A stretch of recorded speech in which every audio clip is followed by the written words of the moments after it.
inspiration ailleurs que dans mon salon où elle pleure encore la scène. Relève, relève-toi, c'est pas fini. Relève, relève-toi, il faut chanter. Bonjour à tous, ici Adam Sauvé, je vous souhaite la bienvenue sur Radio Sipo dans notre toute nouvelle émission de balado-diffusion Les Voix du théâtre. Les Voix du théâtre, c'est quoi? C'est une marmite d'art, de culture et de société, le tout mijoté avec soin en compagnie d'invités divers. Et c'est autour d'une table et d'un micro. Pour cet opus intitulé Le comédien, un saltimbanque, j'ai le plaisir d'accueillir Nick Fontaine. Comment vas-tu, Nick? Ah, salut Adam, ça va très bien, merci. Ben, merci d'être là. Avant que l'on entre dans le vif du sujet, pourrais-tu te présenter? Oui, alors je me présente. Mon nom au grand complet est Nicolas Alexandre Bourdon-Fontaine. Et je dirais que mon parcours de vie qui s'entretisse avec mon parcours artistique a quand même été plutôt varié. Alors, je vous explique, à 11 ans, je prends mon premier cours de théâtre.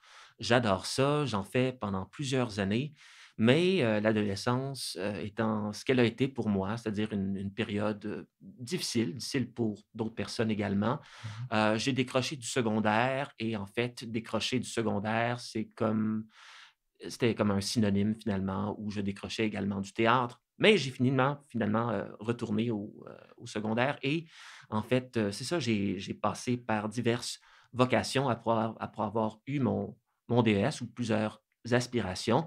Donc, je vous explique, initialement, je voulais devenir journaliste, ensuite scénariste, mais j'ai fini par retourner vers le théâtre et en 2012, j'ai fait un programme en interprétation théâtrale au collège John Abbott et je suis d'ailleurs diplômé de cette école-là depuis 2015.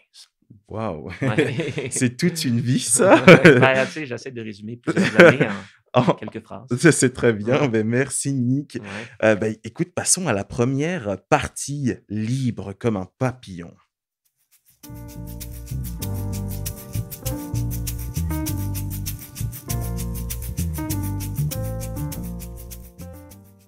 Dans l'imaginaire des gens, l'artiste est fantasmé, difficilement reconnu comme étant une profession et doit souvent justifier la pertinence de son métier. L'artiste n'a pas d'attache, il est rêveur et comique de service. Par contre, malgré tout ça, il y a toujours un moment où il est aussi désigné comme une personne agile ou bien ingénieuse, de par sa capacité d'adaptation à pouvoir se donner à plusieurs activités. Donc, jouer la comédie, avoir un travail alimentaire. De plus, nous connaissons tous, sans doute, l'expression arrête de jouer la comédie qui a deux sens communs. Le premier étant la remise en cause de la sincérité de quelqu'un ou accusé de se comporter comme un bouffon. Et il y a la deuxième qui est sur scène, c'est la sincérité de l'interprète, c'est d'être capable de faire croire à ou de faire sentir quelque chose au public, de rendre vraisemblable l'invraisemblable, de rendre tangible l'intangible. Alors déjà là, nous pouvons voir qu'il n'est pas facile d'entrer dans les chaussures de l'artiste, car comme nous pouvons le voir ici, les étiquettes qui lui sont posées peuvent être ambivalentes. Donc afin de démystifier certains de ces a priori, j'ai quelques questions pour toi, Nick. Oui. Déjà, est-ce que pour toi, le temps que tu consacres à être un acteur en fait un métier? Ben, d'abord, je dois dire que le terme métier, c'est pas quelque chose que j'apprécie, peut-être à cause d'un conditionnement social. C'est-à-dire que, quand tu effectues un métier, tu gagnes, nécessairement de l'argent de façon constante et en fait, quand je parle justement, finalement, de cette vocation-là, à d'autres gens, et ben, on ne considère pas ça comme étant un métier. Hem, par contre dans le but finalement de répondre à la question complètement, je te cite, en fait une définition qui est tirée du dictionnaire Le Robert, c'est Mmh. le premier degré du mot si je ne m'abuse, je pense que degré est le bon terme. Oui. Hem, alors c'est-à-dire, c'est un genre de travail déterminé, reconnu ou toléré par la société et dont on peut tirer des moyens d'existence. Mmh. Alors le mot qui m'intéresse ici, c'est existence. Mmh. Pourquoi? Parce que, ben, comme bien des mots finalement, il a plusieurs degrés et heu, quand moi je pense finalement à existence au travers de la vocation de comédien, Mmh. ben, ça a une qualité existentielle, c'est-à-dire quelque chose que l'on doit que l'on se doit de faire, Mmh. dans lequel on veut participer. Et dans cette mesure-là, je pense que, basé sur la définition du dictionnaire, puis aussi la valeur de l'existentialisme, oui, je pense que les heures que j'y passe, finalement, Mmh. font de ce que je fais un métier. Waouh, Ouais. oui, oui, c'est tout à fait.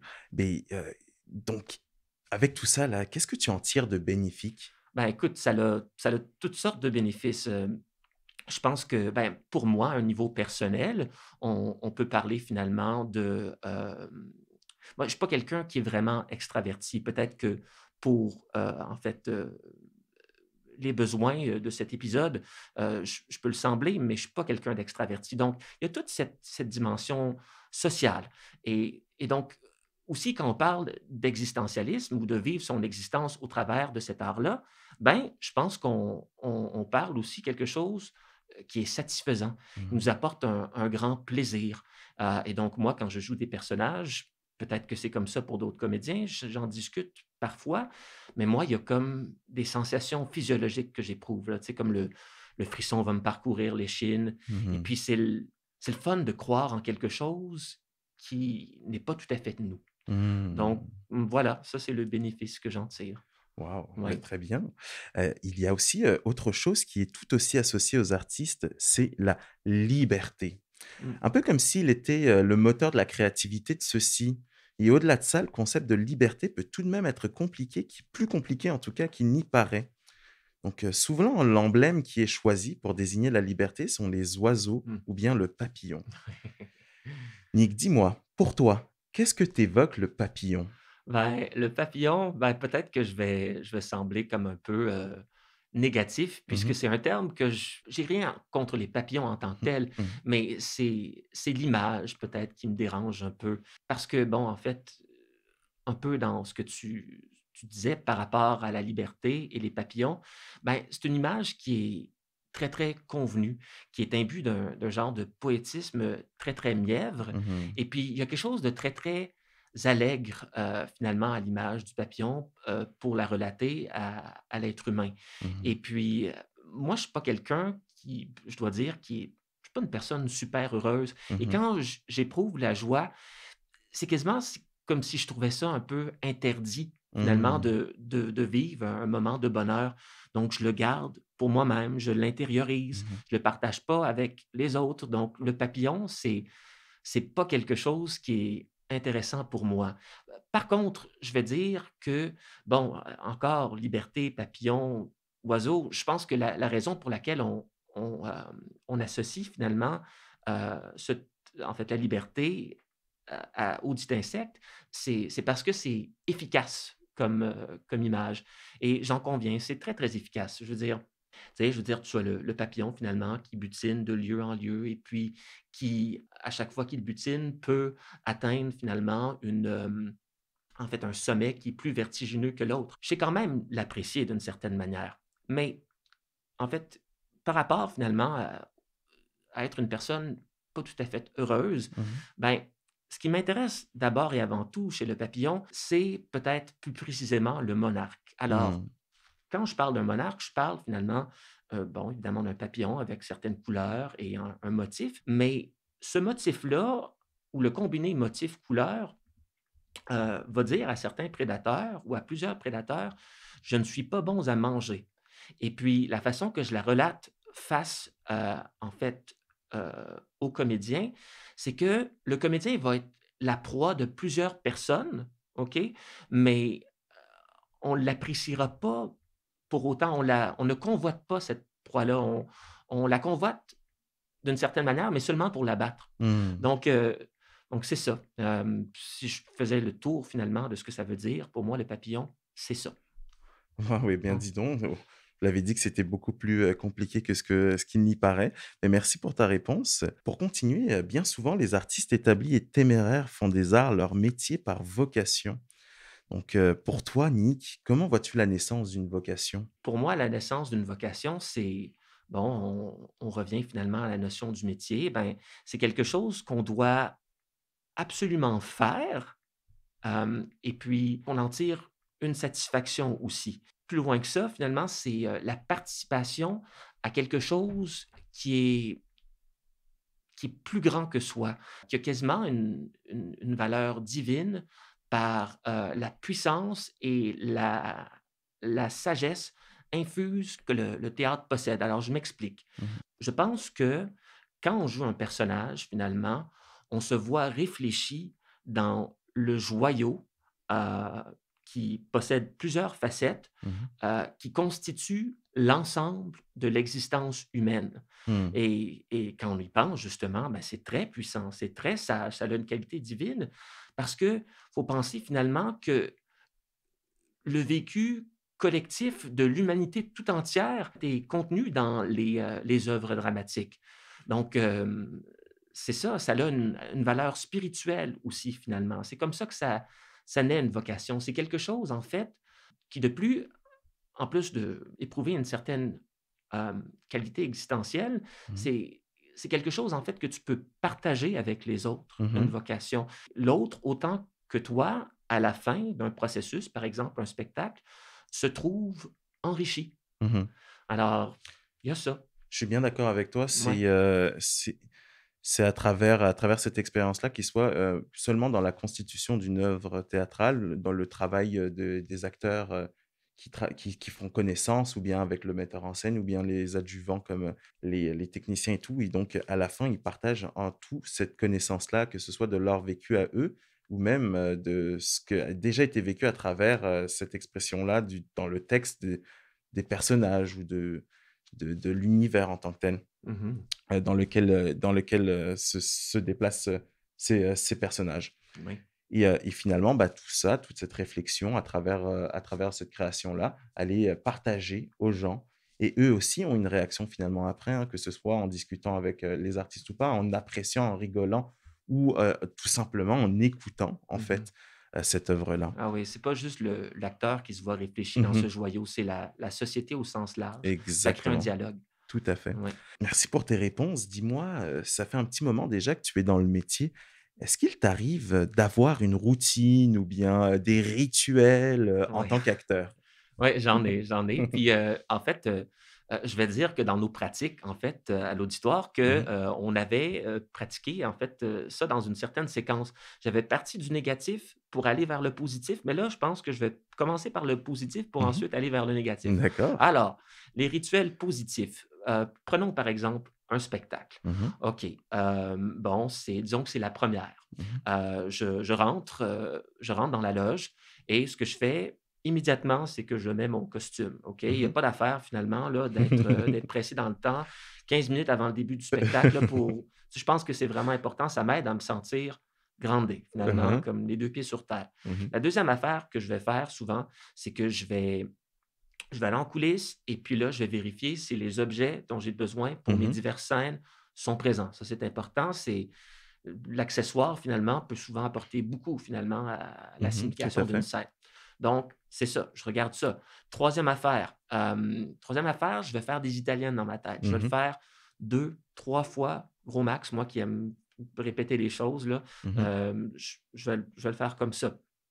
Et là, après, c'est comme le moment de détente avant, finalement, là, l'explosion qui est comme de rentrer en scène, puis jouer les Oui. personnages. Alors, je prends des grandes respirations et puis là, je commence à me centrer finalement dans un contrôle du souffle qui Mmh. est plus méditatif qu'autre chose, Oui, d'accord. donc c'est ça. Un peu comme un sportif aussi qui se prépare, avant une course ou bien, un entraînement ou quoi que ce soit, ou pendant même en vrai. Ah oui, Oui. absolument. Mmh. J'imagine qu'ils ont divers moyens. Puis, je pense que, il y a quelque chose finalement dans la vocation d'athlète, comme dans celui d'un comédien finalement, où les dynamiques se ressemblent. Oui. Donc, certainement.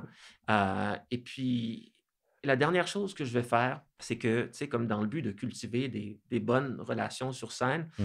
ben, on cultive des bonnes relations hors scène. Donc, je veux dire un gros merde et puis, tu Mmh. sais, essayer de cultiver le positivisme parce Mmh. que des fois, quand c'est stressant, c'est pas évident d'être comme ça. Mmh.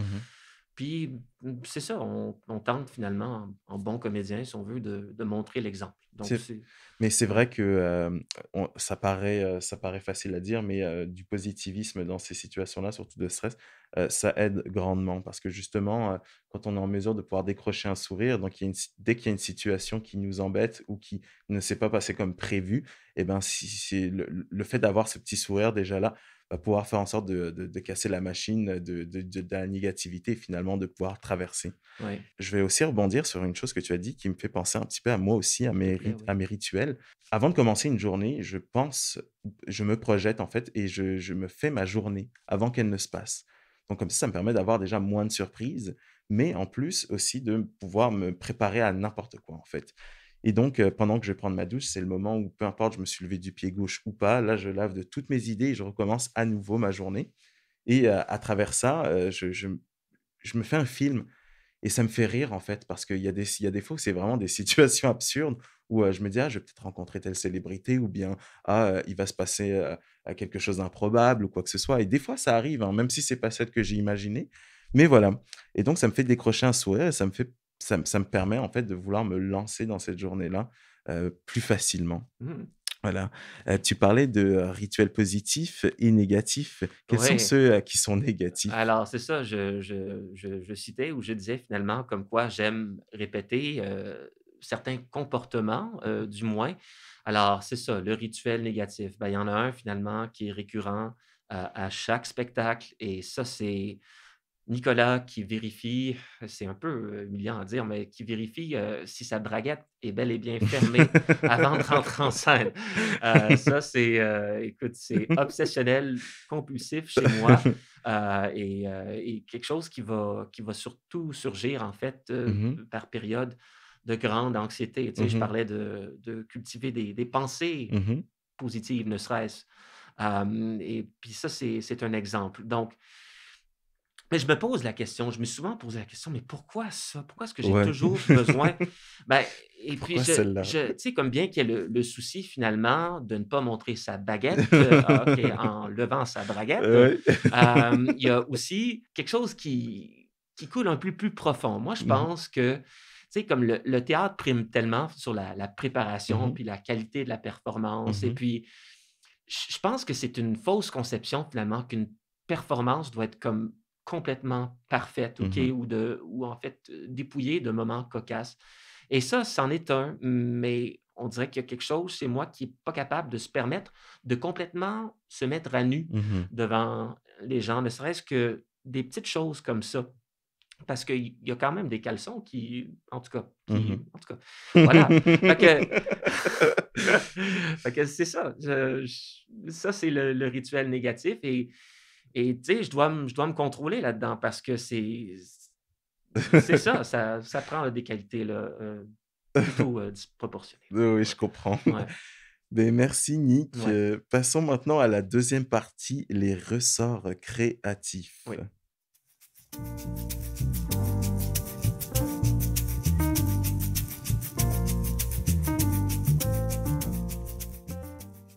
Dans cette deuxième partie, nous allons voir que les acteurs et les actrices fascinent, notamment à cause de cette faculté à interpréter un rôle, à être quelqu'un d'autre le temps d'un spectacle. Mais comment y arrivent-ils? Nick, tu serais d'accord avec moi que de dire que dans le métier d'acteur, un des outils principaux est son texte. De quelle manière tu t'appropries ton texte? Ben, en fait, oui, c'est une bonne question. Alors ça commence, je te dirais avant l'audition même. Aussitôt que j'ai reçu ma scène, en fait, je vais la parcourir et je vais, disons faire un travail de table basé sur mes initiatives personnelles. Bon, quelle est la situation? Dans quel état suis-je finalement au début de la scène? Et qu'est-ce qui fait que à la fin de cette scène-là, nécessairement, si c'est un bon texte, je suis ou si c'est une bonne scène, je suis dans un état différent. OK. Ça, c'est en fait la base. Bon, une Mmh. fois que le rôle a été octroyé, Mmh. ben, en fait, c'est ça, on est c'est la première répétition et on fait du travail de table, généralement. Hem Et là, c'est ça, le ou la metteur en scène, heu, partage, sa vision du texte, bon, la situation globale de l'œuvre Mmh. dramatique en question et c'est ça, je me fie un peu là-dessus. Mmh. Heu, une fois que, tu sais, comme disons les critères généraux sont compris, je jumule finalement à cette séance initiale-là, bon, du travail chez moi, en plus, de travailler avec les autres interprètes, Mmh. qui me donnent, je dois dire, beaucoup plus que je peux m'en donner moi-même finalement dans le confort de mon propre domicile. Mmh. Ensuite, c'est ça, c'est de la pratique et puis bon, il y a comme certains points culminants dans le processus de répétition qui fait que l'appropriation du texte devient de plus en plus présente, le texte devient plus incarné et ce que j'aime faire, peut-être, un peu après avoir démarré le processus de répétition, Oui. c'est faire, ou écrire une histoire de fond Ah d'accord. pour mon personnage. Mmh. Je s je pense que c'est encore une technique qui est plutôt convenue, Mmh. mais moi, ça m'aide d'abord à donner de la chair à mon personnage Mmh. finalement, tu sais, de vraiment qu'il soit comme plus une personne en chair et en os, comme j'ai Mmh. dit, qu'une entité textuelle. Et à partir de ça, je tente de cerner le pourquoi dans cette histoire de fond quant à toute tout ce qui est présent dans la pièce, mais qui est pas expliqué en évidence. Donc, pourquoi, par exemple, dans cette comédie de Georges Feydeau, bon, le personnage principal masculin n'est pas content que sa femme lui apporte du brie à la place d'un camembert, tu sais, comme en tout cas, je sais même pas si c'est une situation de Feydeau, mais ça pourrait l'être, j'imagine. Hem, puis, ben, c'est ça essentiellement. Puis je pense que ça m'aide à croire d'autant plus au personnage. Puis c'est un combiné de toutes ces choses-là. Je comprends, oui, Ouais, ça fait complètement du sens, oui. ouais. Pour continuer là-dedans, dans tous ces outils-là et pour, dans la conception d'une œuvre théâtrale, il y a plusieurs enjeux et plusieurs personnages impliqués dans le processus créatif, hein. Donc, et toi, en tant qu'acteur, là, qu'est-ce qui nourrit la dimension créatrice? En fait, il y a l'histoire de fond, comme j'ai mentionné, et aussi répéter finalement, soit par soi-même, mais aussi avec les autres. Et puis c'est là que je vais donner un peu plus d'emphase finalement à l'autre acteur dans un Mmh. processus de répétition. L'autre acteur, là, c'est de l'art, OK? Mmh. Le plus que tu l'écoutes, le plus que cette personne-là t'écoute aussi et que tu lui en donnes et elle t'en redonne, le plus finalement que le travail créateur va se solder, OK. autant dans une répétition que dans un spectacle. Pourquoi? Parce que les 2 personnages ou les 2 acteurs s'écoutent, Mmh. mais aussi croient finalement à élèvent ce qui est essentiellement fictif à quelque chose là qui est vrai. Ouais, voilà, c'est ça. C'est ça, les C'est autres. donc grâce à ce partage-là, finalement, il constitue, il crée, il consolide, en fait, cet univers-là qui est présenté par la suite, Mmh. aux spectateurs. Ouais, Tout à fait. ouais. Dis-moi, y a-t-il parfois des limites au choix que tu peux faire pour donner vie au personnage que tu incarnes? Oui, tu sais, comme tu me demandais où est-ce que je tire la créativité, je pense qu'un autre exemple finalement, c'est dans les improvisations Mmh. et forcément dans les improvisations, bien qu'on tu sais, comme c'est convenu finalement que je joue le personnage qui m'a été donné, Mmh. puis, l'autre comédien finalement joue son personnage. Hem, il y a des choses qui vont se dire en impro ou des situations qui vont exister finalement qui seront pas transmissibles, heu, ou en fait explicitement dans la représentation théâtrale parce que le texte est le texte, Mmh. puis ça c'est bien correct. Bon, il y a des choses qui peuvent être impliquées ou en fait, qui peuvent être dites par le non-dit, c'est-à-dire subtilement, Mmh. mais il y a des limites dans ce sens-là, tu sais, on peut pas tu sais, je peux pas intégrer une scène, par exemple, que j'ai écrit dans mon histoire de fond pour le OK. personnage dans le texte. Oui, Il y a des limites comme ça. Je sais très pas si bien. ça t'aide finalement à répondre à la Oui, question. si tout à fait et je me Ouais. demandais, donc ces limites-là, donc là, comme tu viens de me le dire, bon, c'est vrai qu'il y a le texte justement qui est un atout primordial, mais qui peut être justement limitant parfois. Ouais. Est-ce que ces limites-là aussi, elles occurrent, quand, il y a un échange justement, que ce soit avec un autre acteur ou bien avec un metteur en scène, par exemple? Oui, je veux dire, forcément, l'acteur est assujetti. Bon, tu sais, je veux dire, il y a certains metteurs en scène ou peut-être une grande part des metteurs en scène sont ouverts au dialogue, mais si un metteur en scène n'est pas d'accord avec, disons, l'humeur dans laquelle le personnage se trouve au début d'une scène, ben, il va te faire changer ça. Puis, hem, ouais, Mmh. ouais, Donc ça, c'est des choses qui arrivent, également. ouais. Très bien. Beh, écoutez, on vient de parler là maintenant, de ce qui se passe, avant les pièces. Moi, je me demande aussi, qu'est-ce que devient l'artiste après un spectacle? Ce que je dois dire, c'est que, ben, en fait, cette question-là s'explique en plusieurs phases. Bon, la première phase, c'est, OK, on vient juste de jouer notre finale et puis il y a un soulagement. Mmh mh. On est soulagé finalement que toute cette période de stress finalement, Mmh. tu sais, comme soit mise de côté et puis là, ben, tu sais, on peut vivre un peu plus aisément. Mmh. On est fiers aussi, hein, je dois le dire, on est fiers d'avoir non seulement terminé, mais d'avoir été capable de jouer ce spectacle-là. Donc ça, c'est la phase initiale. Ce que je dirais par la suite, c'est que, bon, une fois que le stress s'est dissipé, mais le soulagement aussi, on commence, c'est comme si l'évidence rentrait dans notre tête que, bon, là, ce spectacle-là est terminé et bien que ces 2 choses-là soient mises de côté, Mmh. là, on vit plus le plaisir non plus de jouer des personnages et il y a un attachement, hein, qui Oui. se crée au personnage. Mmh. Tu as un lien intime, c'est quasiment comme une amitié. Il y a comme une symbiose qui se Mmh. produit sur scène, je pense, qui est fort intéressante dans ce sens-là. Mmh. Fait que, c'est ça et là, il y a toute cette notion de l'acteur mercenaire qui, bon, puisqu'il ne peut plus tirer satisfaction de cette situation-là Mmh. parce que le C'est processus s'est c'est terminé, fini, ouais. doit nécessairement, finalement, comme tendre la main ailleurs, puis voir s'il va être capable, dans un futur rapproché, de vivre une expérience semblable, tu Oui, sais? tout à fait. Ça me Ouais. fait penser à justement cet été, quand je travaillais sur, l'un des personnages que tu as incarné également, avant, Jean-Bernard Horny.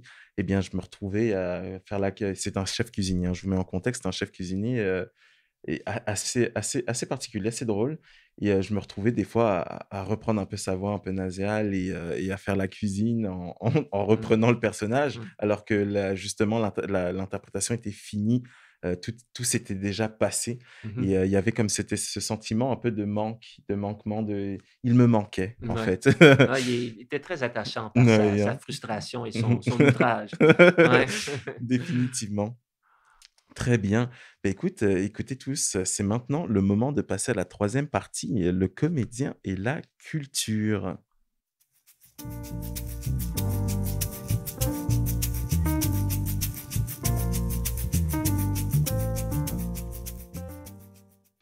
Nous sommes dans cette troisième partie, le comédien et la culture. Dans quelle mesure les comédiens sont-ils des ambassadeurs de l'art et de la culture? Devraient-ils l'être d'ailleurs, selon toi, Nick? Oui, il l'est. Le comédien l'est dans la pratique même de son art. Je t'explique. Je pense que le comédien est ambassadeur de l'art et de la culture dans la mesure où un comédien bien formé, qui possède les aptitudes nécessaires, qui comprend l'œuvre dramatique en question, OK, va nécessairement hem, faire vivre les mots qui ont été insufflés heu, d'une force créatrice, ça c'est l'art et de ce fait même, vont aussi, raconter implicitement ou des fois explicitement le contexte socio-historique de l'œuvre. Donc, ils le sont parce que ils réussissent à faire vivre le texte et ils comprennent la culture derrière la pièce. C'est vrai que, bah, comme tu viens de le dire, le de fait qu'il présente, qu'il présente ou qu'il fasse partie de cette œuvre-là, qui est proposée au spectateur et il en fait partie finalement. Mmh. Ce qui se passe souvent aussi, c'est que, dans la société aujourd'hui avec les médias ou quoi que ce soit, bien souvent, en fait, les spectateurs font difficilement la différence entre, le rôle qu'il a joué et l'acteur en lui-même. Car en Oui. fin de compte, on reste des êtres humains même, pendant ou après une pièce et donc souvent, eh bien, si, par exemple, cet acteur-là joue un personnage cute ou attachant, dès qu'il fait une dérive ou quoi que ce soit, eh bien, ça va être très compliqué pour lui parce qu'on va lui rattacher ça, on va lui coller encore cette étiquette-là du rôle qu'il a joué, en fait. Mmh. Et donc, Oui, bien souvent, on se retrouve dans des situations où, même si, les acteurs sont comment on va dire? Des ambassadeurs et tout ça, eh bien, malgré eux, en fait, le mandat est beaucoup plus gros. Les mandats, ils sont donnés, par le spectateur finalement oui, et non pas seulement, en commun accord avec l'acteur en lui-même. oui. Donc, peut-être qu'il a changé lui aussi, peut-être qu'il a évolué dans d'autres directions, dans sa vie, Mmh. dans ses émotions et finalement, nous, on ne le sait pas forcément et Mmh. on se réfère qu'à, une image que l'on s'est faite de cet acteur-là. Ouais, ben, c'est ça, puis je vais renchérir sur ton affirmation, Mmh c'est mh. à qui veut bien au Mmh. travers, en fait, en tant que personne même, non Mmh. en tant que comédien qui joue un personnage. C'est moi la question que je me pose souvent, c'est: «OK, oui, est-ce que» bon là, tu peux dire peut-être que je suis en quelque sorte un ambassadeur de l'art et de la culture, dans la mesure où je fais cette balado-diffusion, Mmh. mais la question que je me pose souvent, c'est comme: est-ce que ma voix est uniquement utilisé finalement dans l'interprétation d'une, d'une œuvre théâtrale ou en fait, dans un Mmh. long ou court métrage? Ou est-ce que finalement j'ai envie de fêter la louange du Mmh. théâtre en Mmh. tant que moi-même, tu sais? Mmh. Fait que c'est ça, à qui veut bien. J'ai pas de réponse, précise, mais je sais qu'il l'est par la pratique de son art même. Ouais. C'est clair que, de toute façon, ça reste, un débat qui est très long et très compliqué et donc, comme tu l'as dit, à qui veut bien. Oui. Donc, j'ai une autre question pour toi, l'interprète, est-il nécessairement cultivé? Ben, moi, je peux juste parler pour moi-même. Je sais que j'ai rencontré des comédiens finalement qui semblent avoir un très grand niveau de culture. Mmh mh. Hem, mais moi, je me considère pas une personne nécessairement très cultivée. Mmh. Bon, écoute, j'ai une connaissance finalement des grands écrivains dramatiques, des Mmh. grands, dramaturges. Mmh. J'ai aussi, une connaissance des grands praticiens du théâtre, Mmh. mais je me considère pas comme étant nécessairement très cultivé. Je pense que j'apprends d'abord et avant tout par rapport à l'art et la culture et en être un ambassadeur au travers des pièces que je joue. Tu sais, je Mmh. tente de comprendre la toile de fond, je tente c'est ça, de jouer finalement la réalité de ce personnage basé sur ses apprentissages Mmh. aussi bien que je puisse le faire. Oui, Fait que c'est ça. je comprends tout à fait. Ouais. C'est une question qu'on se pose bien, parce que finalement, faut-il, simplement, comme tu l'as dit, pour pouvoir, se dire cultivé ou bien être cultivé, avoir, seulement des connaissances, factuelles ou on va dire, une liste de personnages ou de personnes qui ont influé des styles pour être en mesure de pouvoir développer, le métier. Mmh. Moi, personnellement, je dirais que non, que c'est pas forcément nécessaire, car, quelqu'un pourra même sans avoir, les noms comme Diderot ou quoi que ce soit en tête, pourra tout de même, développer sans même le connaître, des idées qui sont similaires à ce qu'il a bien pu, développer. Ouais, voilà. Mmh. Ouais. Ah là, on va entrer dans une autre question, débat houleux, sur, y a-t-il des limites à la monétisation du travail artistique? Ça, c'est une très bonne question. Je sais pas si je suis la personne la plus informée pour répondre à cette question-là, mais je vais tout de même, en fait, faire part, là, de mon opinion. Oui, oui, je vais me prononcer. Je pense qu'il y a une délimitation claire à faire, Mmh mh. quant à la monétisation du travail artistique, dans la mesure où le et puis peut-être c'est une façon très simpliste de le voir, mais je pense que la le coût de production doit nécessairement refléter le prix du billet. Il doit pas y avoir finalement une disproportion finalement entre ce que tu payes finalement Mmh. pour faire vivre cette Mmh. création-là, et ce que tu charges au public. Mmh. Bon, c'est certain finalement que je m'attends pas à bien évidemment à payer 10 $ pour un billet de spectacle au TNM, Mmh. mais c'est ça parce que quand tu je sais pas, as-tu déjà eu, l'impression finalement, de pas aller voir une pièce de théâtre, mais aller voir un spectacle à quelque part et puis qu'il y avait un un tu savais finalement que ça allait te coûter quand Oui, même assez cher. oui. Tu sais, comme, as-tu déjà senti que tu payais pour le nom et non pour le produit, si on veut? Oui, tout à fait. C'est Ouais. vrai que, ça arrive assez régulièrement où on peut le voir justement et déjà, dans des grosses productions et tout ça que finalement, oui, on payait pour le nom, que ce soit des acteurs qui y jouent ou bien, du théâtre en tant que tel et non plus vraiment pour la valeur même, de sa constitution ou de la construction de l'œuvre en tant que telle. Ouais. Et ça, en fait, c'est ce que ça crée, c'est ça crée beaucoup de bon, un côté, problématique aussi parce que, le monde se dit que, bah, c'est cher aller au théâtre alors que finalement pas du tout. Ça éclipse même, parce qu'ils ont justement les moyens de pouvoir payer beaucoup plus, de publicité ou de visibilité, et c'est peut-être aussi pour ça, hein, que ça coûte plus cher aussi. C'est, Ouais. même ça doit être un des facteurs et ça fait en sorte que, ça éclipse un petit peu les autres productions qui sont Mmh. plus petites ou quoi que ce soit, où les gens vont se dire: «Ah bah, c'est du théâtre de moins bonne qualité», alors que pas du tout. Non. Lors d'un de nos échanges, tu m'avais dit aussi justement qu'une des beautés du théâtre, c'était le fait de pouvoir composer sans presque rien, en fait. Mmh. Et c'est vrai, en vrai, le théâtre, on peut composer avec presque rien. Par contre, on arrive aujourd'hui aussi à un moment donné où, avec l'avènement de la technologie, le théâtre, se modernise et évolue, c'est pas pour autant que je dirais que, c'est un problème qu'une production coûte plus cher parce qu'elle a nécessité telle ou telle, de technologie. Par Voilà. contre, c'est vrai, comme tu le dis, il faut que, le rapport coût de production soit honnête envers, les spectateurs Oui. et non pas, tout simplement pour pouvoir faire un profit monstrueux et heu et abuser en fait donc, Oui. de la venue des spectateurs. Oui, parce que je pense qu'en faisant ça, finalement, cette deuxième chose que tu as mentionnée, Mmh. c'était qu'il y a un coût disproportionné. On ne fait pas service au théâtre. Mmh On, mh. on le réserve finalement pour une élite, finalement, Mmh. alors que c'est un art super humble, Mmh. puis qui est pas, sans dire qu'il est en danger, tu sais, Mmh. je veux dire, est quand même éclipsé par le cinéma puis la Mmh. télé, de Mmh. loin, je trouve, Mmh. finalement, au moins au niveau de ce qu'on peut rapporter Mmh. monétairement. Fait que, enfin, c'est ça. Oui, tout à fait. Ouais. Bah, merci d'avoir répondu à cette question. J'en ai une autre encore, que signifie prendre des risques dans sa carrière? Ben, écoute, ça, c'est une réponse, qui, suscite là, en fait, ou une question qui suscite plusieurs réponses.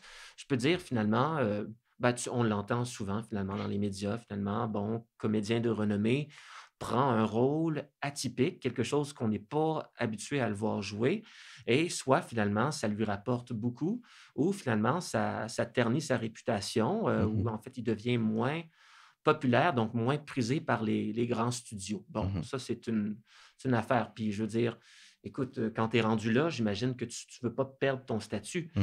Hem, qu'est-ce que c'est aussi pour, un comédien de prendre un risque? Ben, je pense que en fait, dans les médias sociaux, finalement, tu as plusieurs comédiens, finalement, qui sont une présence, finalement, puis qui Mmh. disent des choses, des fois, qui sont controversées. Et là, dans l'esprit, finalement, de la cancel culture qu'on Mmh. appelle, Mmh. euh, la réputation de ce comédien-là ou cette comédienne-là, sans nécessairement avoir dit quelque chose de nécessairement mal, Mmh. se retrouve terni. Ça, Mmh. c'est un risque aussi. Bon, Mmh. bon là, bon, le grand comédien, on va le classer finalement, puis on va parler d'autre chose. On va dire aussi finalement que, bon, pour moi, finalement, à l'inverse, un comédien qui n'est pas du tout connu, Mmh. qui investit temps et argent, il y a quand même le risque finalement que les efforts que je mets de l'avant, ne soient pas récompensés. Mmh. C'est pas quelque chose qui me rend super à l'aise. Je me dis: «Mais mon Dieu, est-ce que je vais finir ma vie là, complètement déçu, pauvre et destitut?» Je ne sais pas. Tu sais, comme enfin, c'est ça. Ça, c'est un autre risque. Mmh. Hem, mais je dirais finalement que ces 2 choses-là que j'ai mentionnées, autant pour le comédien de renommée puis quelqu'un qui est pas connu, existe une troisième où qui conjugue les 2. C'est-à-dire que peu importe qui on est finalement dans ce milieu-là, Mmh. quand on s'en va auditionner pour quelque chose, se mettre à nu là, c'est complètement difficile. Moi, je sais que je suis une personne super introvertie dans la vie, à l'extérieur de cette balado, par exemple. Et puis, parler finalement de ce que je vis intérieurement, c'est extrêmement difficile. Et Et ça peut être aussi très terrifiant, finalement, de le faire devant des gens sous le couvert d'un autre Mmh. personnage. Ou des fois, c'est juste se lancer dans quelque chose, puis on n'a pas le résultat nécessaire ou qu'on voudrait, puis on le fait devant des gens. Ça peut être terrifiant aussi parce que tout tombe à l'eau. Fait que, enfin, c'est ça. Ça peut être ça, prendre des risques. Je comprends tout à fait. Ouais. Ben écoute, merci, de nous avoir partagé tout ça. On va passer maintenant, à la conclusion.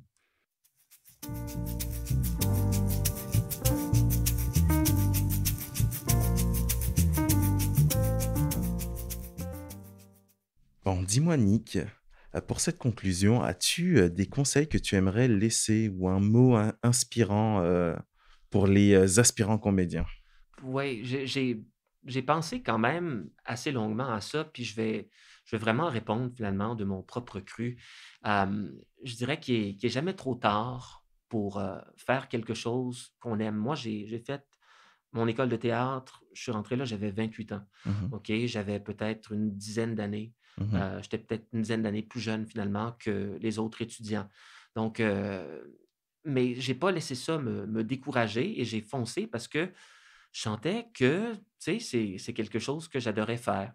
Donc, c'est peut-être une pensée très simple, mais, il vaut mieux faire que ne pas faire dans la vie, je trouve, dans une grande part finalement des instances. Je comprends très bien. Oui. Si tu le permets, je vais lire une phrase que tu m'as dite.